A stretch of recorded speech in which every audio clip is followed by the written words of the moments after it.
Welcome to the podcast, How to Be a Better Man in 30 Minutes a Week. You join me, Pete Taylor, and my co-host, Benjamin Owen, as we talk real-life tools and coaching on building a family, building significance, and figuring out what it means to be a man who lives with high standards.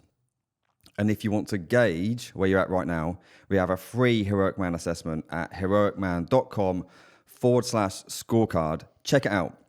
See what score you're at now, and then assess yourself on what we talk about on today's episode. Ben, let's get into it. Welcome to the Awaken Man podcast. In today's podcast, what are we talking about, Pete? We're talking about a man feeling lost in life. Specifically, a man who is mid to late 30s and experiencing that feeling that he isn't as happy as he should be. He's not getting as much fulfillment and joy from his relationships, from his activities as he used to. And actually, when we were talking about doing this episode, a lot of the things that I could identify with personally, and having spoken with so many men in this part of their life, it really felt like something we should address and talk about in depth. So if you're listening to this, it's likely that you may be crossing into your 30s or maybe just leaving your 30s, and you're going to resonate with so much of what we got to share today. And actually, the first person that spiked my interest, Pete and I and Yassine went to see Chris Williamson and James Smith at the Dubai Expo, and he talked about the lonely chapter, and he talked about people likely who would have come to Dubai and they've left their family, maybe their friends, and they're in this part of their life where things have significantly changed around them and they're a little bit lonely or lost. And actually, since hearing him say that, I've seen so many men talk about this in different pockets, in different ways. And we're in a taxi on the way to our 2-day retreat on Friday, and I showed Pete this reel, and it's about these two guys talking about fitness and how they just do this loads of fitnessy stuff and health stuff, and then at the end of it they talk about going off and partying and drugs and stuff, and I laughed, but we both laughed because it's so true, and it really resonated with me. So I think what I really wanted to share in this podcast is some of the symptoms that you might be noticing as a man, and just to normalize what maybe the next step might be for you, having listened to this. What about your take on that, Pete? Yeah, so I absolutely felt this, and I can massively resonate through, going through my 20s, having a freaking great time. Lots of going out, lots of partying, lots of time with friends, lots of various forms of dating, loads and loads of experience, actually, like traveling and that sort of thing.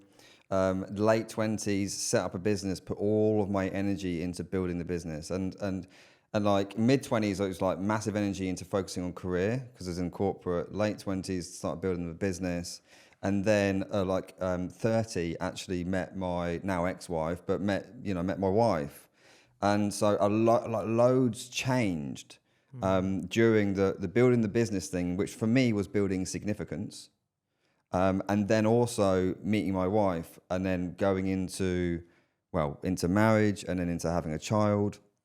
And during that period of building business and doing that, I lost a lot. I lost a lot of the fun times, the party times. I actually left lots of friends behind. Some of it purposely, some of it not intentionally. It was just the momentum of life.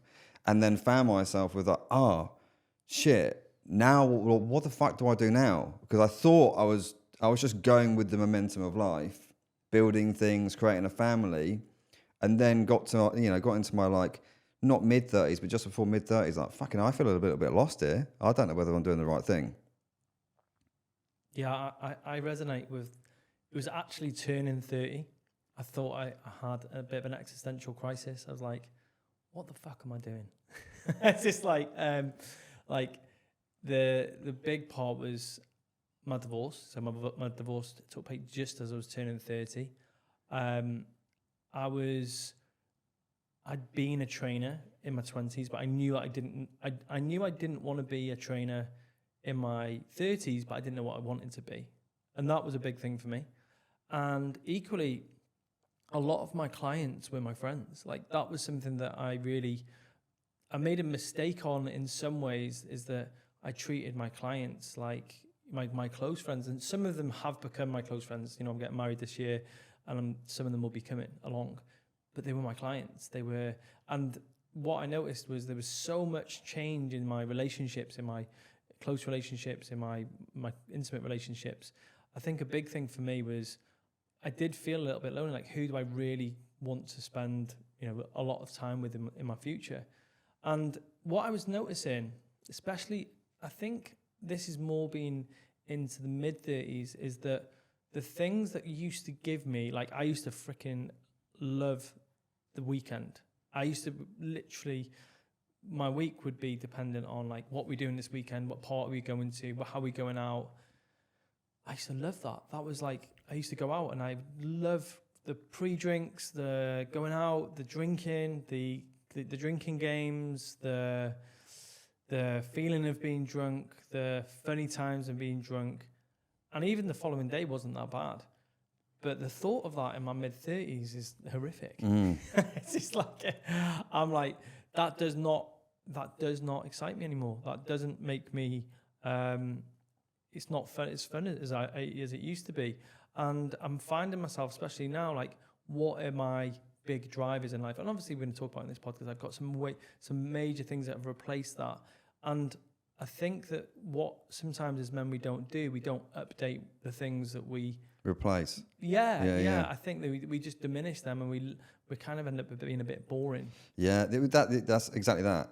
Because like we used to have all these fun things, these going out, these parties, the going to Ibiza and going with the guys and like lots of fun things, and then okay, well actually this isn't helping my growth. Because I think that's a massive thing that happened to me, is that I became very conscious that I wanted to grow as a man, and I was very much into my personal development, self-development. How can I be better? And I was like, well, drinking and taking drugs isn't serving me. That's not good. Although it's a fucking great time, it's actually not good. But what I replaced that with was building a business, and just like that was my replacement. But building a business wasn't. It was fun in a weird way, but it wasn't like just go out and have joy and have actual experience and have fun. And I think I missed that for a long time. And then it's like you become boring. Yeah, I think even this weekend, so Pete and I have had guys in the mastermind, our clients over to Dubai, and we've sat around tables and I've barely laughed. I've literally not stopped laughing for, a couple of minutes. And I'm thinking sometimes that in the pursuit of success, we forget about that part, how important it is. And we spoke to so many guys who've come out to Dubai. Like one of the guys who came out to this weekend, he is an incredibly energetic guy. This guy has got like 150% of the energy most people have, yet he's on his own, working from home. He's a solopreneur now, and sometimes I think this is what happens with, especially post-pandemic, for a lot of guys. They're like, okay, I can be a dad, I can work from home, I can make good money online. But then what happens is, with all that comes isolation. And I don't think that's good for a man. Like a lot of guys, I don't think that's good for a lot of guys, because what happens is it really does get them in their own thoughts, in their own way, and they feel a little bit lost. And I think that's something that's going to, this is what I'm actually thinking, is that the post-pandemic problems that a lot of men will have are not this year, they're in the next couple of years, where they've been isolated in their front rooms or their office, away from the guys, and we'll start to see that fall out over the next couple of years. That's my prediction anyway. Yeah, absolutely. Because it's not just like, there are so many guys that have gone through that, and then guys have kind of become a little bit lazy with like having the intention of going out and meeting their friends or actually like making arrangement, and it's become hard to do that. And then so it just manifests. It just keeps it just like this vicious circle, and then you find yourself where you're very isolated. Yeah, I think this really resonated with me when I read Phil Stutz's work. So Phil Stutz talks about energy in a totally different way to how I've ever heard it talked about before. And so if you've listened to the podcast for more than 5 minutes, you've heard about part X and the part of us that sabotages us and holds us back. And one of the weapons of part X is it tells you haven't got enough energy. You haven't got enough energy to get through your day. You haven't got enough energy to forge great relationships. And even one of my buddies, I know that he just doesn't make effort. I'm like, if I don't phone him, he doesn't phone me. If I don't follow him up and ask him questions, he doesn't text me. I love the relationship. And if you're listening, you are probably working through the same relationship in your head. If I don't push towards him, he doesn't get in touch. I love him to bits. But my insight is I think that his energy is what stops him from pushing towards, like, because forging and keeping relationships is difficult. So I think what's happening for guys, especially when you get into your 30s, you're like, I've got a certain amount of energy. I've got to give it to the kids. I've got to give it to my partner. I've got to give it to my work. And then what have I got left? And that's the energy you absolutely need to maintain healthy relationships with men. Because that's probably sometimes for guys, that can be lower down their priority list. So I think this is something to be conscious of, because in your early 20s, pretty much your first thing is my mates. You know, got myself, my career, and then my mates. Then all of a sudden, these other things start to slot in for guys, like relationship, career, kids might be above those two. Yeah. And so it becomes less of a priority for men. And I think that in itself can be one of the biggest issues. So, yeah. What we wanted to do, we wanted to give you really, like, we've got some notes here today as well. We want to go through some of the real symptoms that you might be experiencing and just give you a quick conversation on each of these, because I think if you're lost and you're feeling these things, there is solutions to all of this as well. And this is like, for the first one, this is mainly about your energy and like how you are showing up to some of the things in your life. So, for example, fitness is so much harder for you than it used to be. And if you're into your 30s and you're trying to get fit, it is going to be more difficult than it was when you're in your 20s. And I think a lot of men drop into fitness. They try to get fit in their 30s with kids, a family, and it's so much more of a big uphill push for them than in their 20s. You don't get results as quick. You haven't got as much time. Your kids eat a certain way. You've got more people to consider their diet. And so you've got to be mindful that this is going to take a lot of your emotional bandwidth to do. And I think sometimes a lot of guys get disillusioned with that, like a big one. Another one is, are we going to go a little bit kind of, going to keep the same thread, or should we go a bit around? Go around. Yeah. So like your sex life. And I can attest to this, that sex for me in my 20s, I definitely had, I didn't have a single partner for my 20s. I enjoyed the variety. I enjoyed having different girlfriends, and I say that without any shame. I enjoyed the variety of my sex, like having, different experiences and different, just different experiences. And it's like that scene off Old School. With Will Ferrell. Yeah, and I think we should put it in the podcast. Yeah, we'll put it in the podcast notes. Watch it after the podcast. And it's this scene in Old School where Will Ferrell, who's Frank, is in the therapist. Frank the Tank. He's in the therapist's lounge with his wife, and he goes, I'm just freaking out a bit that I'm just going to be sleeping with one person for the rest of my life. And I think we might have even just had a conversation about this a while ago. I absolutely am committed to my relationship. And the thought of mourning that part of me, that was a part of me. I say it is a part of me. It was a part of me that had a lot of fucking fun. I had a lot of fun doing that stuff. And it was like I think a lot of guys get a lot lost with this. Yeah. It's like, I've not only am I, fully committed, but they struggle with that. That's a big, and I don't think enough men talk about this. They don't. I've not had anyone talk about this. Yeah, and I think it's because we're talking about being lost. It's a big part of a lot of guys' identity. I love dating. We were talking about dating today on the podcast after this. I love dating. I love sleeping around. It's like fun. It's like they live and breathe that life. They get into their 30s and societal pressure is like, that's not cool anymore. And in having to let go of that, I think that a lot of their identity is getting lost, and they don't know how to deal with it. They don't know how to A, commit and have the joy of commitment, or B, let go of that part. Because if you don't fully let go of it, it will fuck your relationship up as well. So yeah, interesting one. Yeah, but also just even if you're not in a relationship, and so say you're out, so say like me, for example, you're out of a relationship, and so the world is my oyster. If I, he's back. But I actually, if you, my thing is, We just had a little insight into the voice in people's head. Yeah, sorry to hear that. guys. Yeah. Is practicing self-restraint. And actually, and like really fucking embodying that, and for me, the practice of self-restraint is like, rather than channel that fucking energy into how many women can I sleep with and go down that path, which I don't need to do that. Like it doesn't actually serve me anymore. It might have done in my 20s, but now in my 30s, my view on life is very different. So it doesn't serve me. But to channel that into self-restraint, I know that in doing so, I become a more disciplined man, and I become a more of a higher value man, and there's something more about me, right? So that's the way I've personally framed it.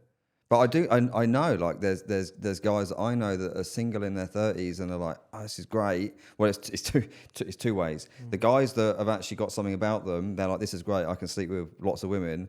And there's other guys that are struggling to sleep with women. Yeah, I think that's a really good point. They're in their 30s. They can have that lifestyle, but I think, and this is maybe a judgment, it might be a projection of mine, is that some of those guys, I think it's losing its meaning.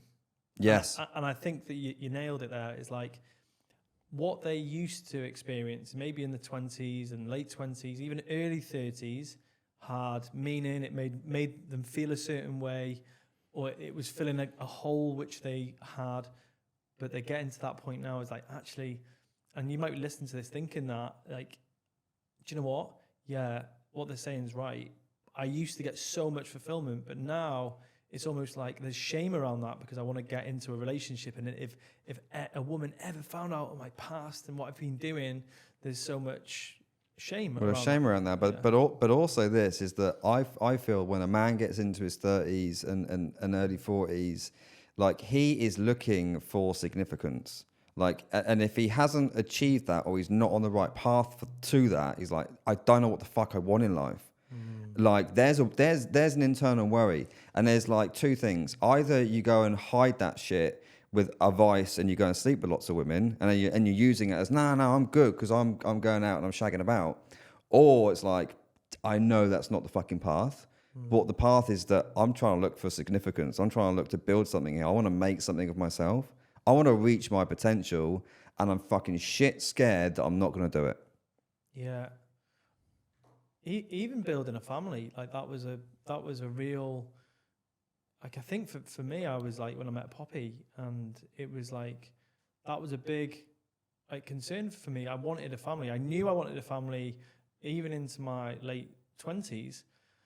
And I think a lot of guys have the same thing. It's like they might be mid-30s, they might be single, and they're lost because they're like, oh my God, I've got this so much pressure. I want to find a girl who is roughly my age. I don't want to date someone who's, ridiculously, so much younger than me. I want a family. So finding the right girl is going to take X amount of time. Dating her long enough to know that she's not a fruitcake is going to take X amount of time. That's 2 or 3 years.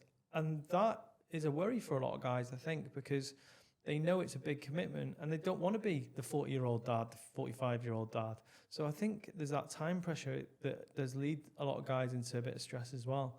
And this isn't my experience, but this is definitely what I've heard from other guys, and I've coached guys around this as well, because it's almost like they feel pressurized, but they're creating the pressure. And a big part of what sometimes I'll do in coaching is help them see where is that pressure coming from to meet a certain type of girl. Does it have to take 3 years? And so that's a big breakthrough for a lot of guys is realizing where they're creating that pressure from. Another one in for this one, guys, is that you've realized that you have a lot of work to do. And can be that you're feeling lost and you realize that the way that you create your life isn't working for you. So it could be that you're partying and you're not enjoying it. It could be that you're creating like a really a vicious pursuit of career and it's still not making you happy. It could be that you are relentlessly getting in shape and it's not solving all the problems in your life like you were told. And you actually have come to this point where you're like, oh, hang on a second. There's some real issues that keep cropping up in my 20s, in my 30s, in my mid-30s, and maybe even going to my 40s that you haven't addressed. And I think this is a big one for a lot of guys, is that they're lost because they are so afraid of doing this work.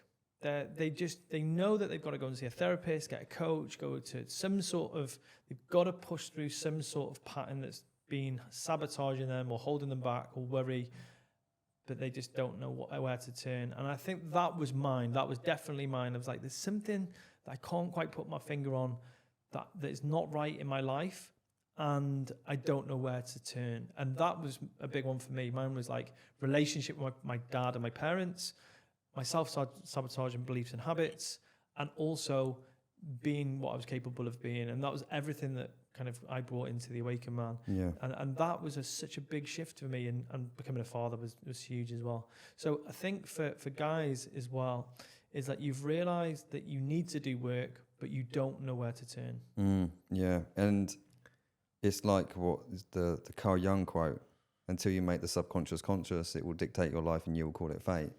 And I think when guys start to become aware of that, it's like, there's some deep-rooted stuff, or there's some stuff going on. Why do I keep sabotaging? Why do I have these bad behaviors? Why do I go into some form of vice? Why aren't I where I fucking should be? And particularly with social media, because it's so prevalent right now. It's fucking everywhere, and what you see is highlight reels of everyone's amazing lives. And it's like, fucking, like, why are they doing so fucking well and I'm not exactly where I want to be? Or like, I'm doing amazing over here in my business or my wealth, but I've not got the relationships that I keep seeing on Instagram and Facebook. Like, why is that not so good for me? And it leads you into despair. Yeah, I think we are talking to, and if you're listening to this podcast, I can guarantee you're probably more one of these men, is that you've got the business or the money or the relationship and there's one part missing, like the fitness, like you're overweight, or you've got the fitness, you've got a chiseled body, but your business is in a mess. And generally what's happened I think it's happened for a lot of guys into their 30s, is that they've got particular areas dialed in, but then that one, so I was on a call this morning with a client and I was like, super duper, super effective guy, great career. He's sorted his relationship out. It's going really well. His fitness is going well. His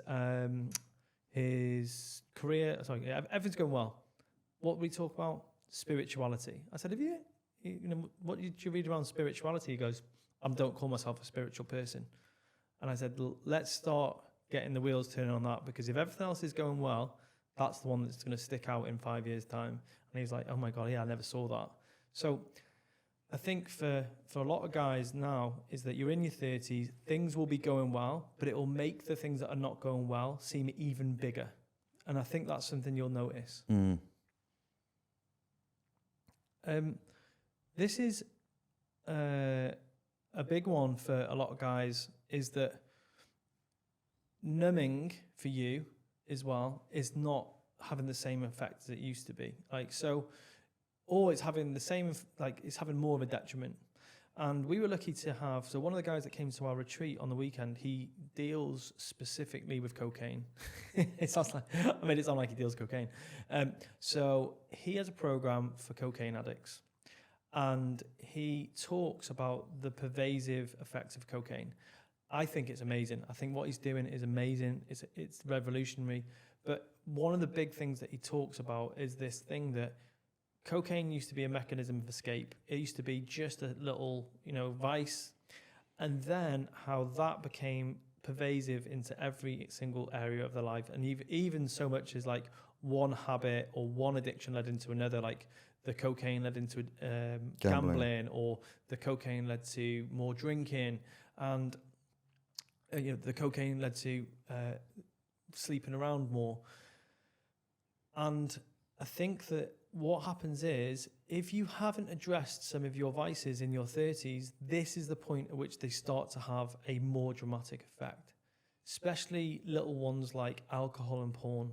Because porn in your 20s, I don't think is as bad as in your 30s, because normally in your 30s, it's when you've got a relationship, and where the same energy that you'd put into watching porn needs to go into the relationship.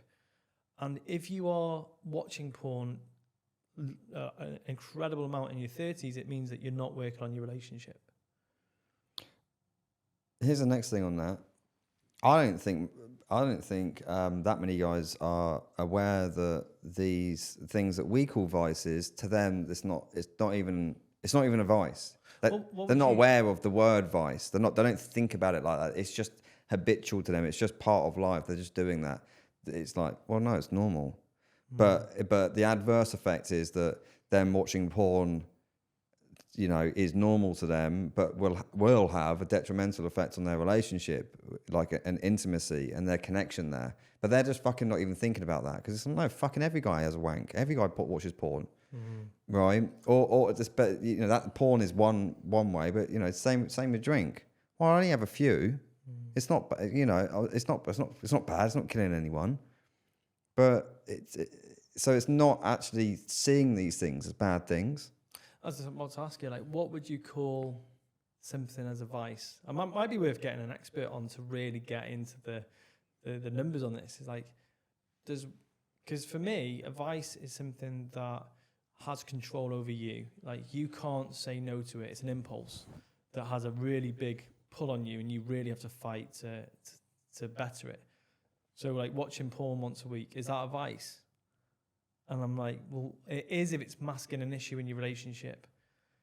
Is one drink on a Friday or Saturday, is that a vice? It is if it's numbing or altering your state because you're not happy with your life. Yeah, and also, if you can't restrain from that. So say, for example, like you have this inner urge. I have to watch porn right now. I need to have wank. I fucking have to do that. And you cannot restrain yourself from that, because the urge is so fucking deep and intrinsic. I would say, and then it's pointing you towards something which is ultimately, let's be honest, it's fucking low level. Like there's nothing like, if we look at the consciousness map, there's nothing about watching porn or taking drugs or having a drink it doesn't belong up there. It belongs right. It does belong lower down. So it's ultimate. So I think a vice is particularly, it's something that you cannot self-restrain from, and is low level. It puts you into a lower level state. Well, we've got here like work. Go on. What did that quote you said the other day about drugs, Steve Chandler? Oh wow, this was amazing. So Steve Chandler, one of my favorite authors, talks about the idea that drugs steal from the future. There you go. And this was like really, really profound for me, like, because drugs at any level. So caffeine is a great drug. Yeah, it's the most socially acceptable drug. I'm on it now. He's on it now. I injected it before we got onto the pod. But it takes from the future and brings it into the now. So caffeine, we'll just use it like an example. Everyone will know. Caffeine will give you a short burst of energy, but where's it taking that energy from? It's from your future. It's from the future energy that you have to forgo. So you have to recover in order to, get that energy back. If you look at alcohol, you pull, even when you drink alcohol, the enjoyment, the love, the merriment you experience in the moment will be at tomorrow's detriment. It will. And it was the same when I used to take ecstasy. Like, I would have a great time. I'd have a brilliant time. And what that would be at the detriment of is the following morning, I would feel like all the happiness has been taken from the world. And I was like, I wasn't that low, like, but I'm a very happy man, and I wasn't like, really, but I noticed that there was a real deficit of happiness that in that morning. So I used to have to, really be slow. I had to be, could never drive or do anything of significance or purpose. I would just have to be quite lazy. I'd often be out all night. And it's the same with every single drug. You look at it, what it does, it steals the feeling that you want, like cocaine. It steals confidence from the future and brings it into the now. So most people talk about when they take cocaine, they feel confident, but what they feel afterwards is vicious anxiety. Yeah. So I think what we're saying here is we've come to the conclusion that a vice is something that you cannot self-restrain from, and it steals from your future. Oh, I love that. Yeah. Yeah, even porn. And social media. Yeah, porn, social media is I'm getting the gratification now at the expense of the future. So, yeah, super that's really good, actually.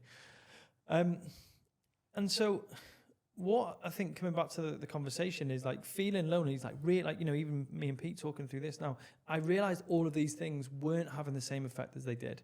I realized that so many of these parts of my life weren't giving me the pleasure that they once did. They were no longer a bit of fun. They were more dangerous. Like, I've got 2 kids now. The thought of, a risk to my health is absolutely unfathomable. And so I had to rein a lot of these behaviors in.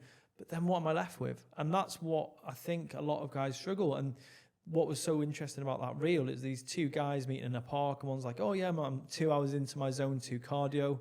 And I was like, oh shit, that's like me doing my 2-hour runs in the desert. But the thing I don't think that it covered in that gives me an immense amount of joy and fulfillment. I really enjoy that time where I get to go out and do these things. I go on a retreat every single year. I get an immense amount of connection. Like, I would say the connection that I've experienced in my 30s whilst being on retreats, away with guys, doing the work that we do, is 10 times the experience I would have had in my 20s, doing much more shallower experiences. So I think for a lot of guys, it's not gone. I think you're just not creating it. Yeah, I think that's it. It's like going through everything that we've talked about today and go, right, is that prevalent in my life? And what's the thing I can just do about that? And just start ticking them off, going down the list and changing each one. Yeah, and it takes fucking time. And this is the next thing with this is that like us guys can have this delusion that the life is meant to be easy. It's like, when I build the business or when I get the promote, because we've got a lot of guys we work with who are in corporate and have big careers. Like, when I get the next promotion, I've completed it, and then I'm going to be happy. Then life's going to be easier, and it's just not the fucking case. And we have to, us as guys need to come to terms with that life is difficult and it's painful and there is a lot of uncertainty. And the sooner that we cultivate that and lean into that, the sooner that we will thrive. Yeah, what you were talking about there, Sean Acor did a book called The Happiness Advantage, and it talks to that equation all the way through the book. A great book, one of my favorite books. And it's that equation, when I get there, I'll be happy, is the most pervasive myth of how happiness is actually created. And it's the happiness is it's about the journey, not the destination. And you've heard all those kind of adages. But what he coins happiness is happiness is the joy that we feel striving towards our potential. So if you think about this as a guy, happiness is the joy that you're going to experience in healthy striving, in seeing how good you can be, in seeing how, what Pete was talking about, how high level you can create your life, and continuously seeing a higher level that you can achieve. So I think that's a really good point. The one we haven't talked about is the love part. And I think this is something that, I think this is going to finish on this one, is that the love part is that you've perhaps been in a relationship or you're feeling a little bit lost in your relationship. And I think a lot of men I'll just talk about my own experience. Is that you've been in a relationship, and it's you either haven't created in a way that's going to fulfill your future desires, so it's not deep enough. You're not talking about the things that you need to talk about. You're not doing, like, you haven't had kids yet. You haven't broached that conversation, or you're not having the experience you want in that relationship, or you've had that relationship, and what's the other one? So you've had that relationship, and it's not being the relationship you want. Like, your relationship currently it feels a little bit lost, or you just flat out have never had that relationship with someone. And I think this is what a bit of a struggle guys come to, especially in the mid-30s. Yeah. I have to admit, actually, like, because I'm mid-30s now, and I'm just going through a divorce, and I was like, shit, I'm now like single again, and I'm also one of the numbers of one of the statistics of going through divorce, and that made me feel I had a bit of shame around that, and and I was definitely like, fuck. Now, like, what's next? There was and I think, like, I'm fortunate that I had a lot of support around me from you and from Yazine, the guys at the Awakened Man, some friends, family, but guys that will go through a breakup might not have that. I do have some friends who've been with their partner for years, like years and years and years, and sometimes I do ask myself, like, and this is not a judgment, it's more of a question, and it may not be answered. You might be listening to this podcast, and you might have been with your partner since you were in school. I'm like, are they happy? Are they really, like, are they achieving the level of depth and change in their relationship that a divorce can bring? Yeah. And so, like, I absolutely, when I first got divorced, I had a lot of shame around it. But afterwards, I was like, it really did make sure it freed me up to be in the right relationship. And that's the question I'm asking. I'm not trying to create problems where they're not for you if you're listening, but are you having the relationship you want in your 30s, or is it still based on the rules and the patterns and the behaviors that you had when you first got together? Have you changed the relationship enough to accommodate your new desires and your new wants? And that's a really important thing for a guy, especially, to get what he wants out of his relationship, and a woman, obviously, both of you. So is there anything you wanted more to share on that? No, I think that's good enough. Yeah, I think this is what I would definitely call, like, being a bit lost. If you are a guy who is lost, absolutely go and do the scorecard that is after. It's in the show notes. It will help you identify some of the areas that we've talked about, and it will provide you with all the necessary tools to move the needle in those areas. Thank you so much for listening to this podcast, and we'll see you on the next one. Team, it's Pete. I've got a very small ask. Would you be open to hitting the subscribe button or giving us a 5-star review?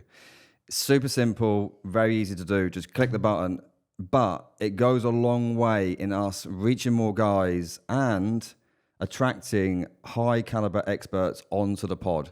Plus, Ben and I get a bit of a buzz out of reading the reviews and seeing the subscriptions go up. Cheers, team. I appreciate you.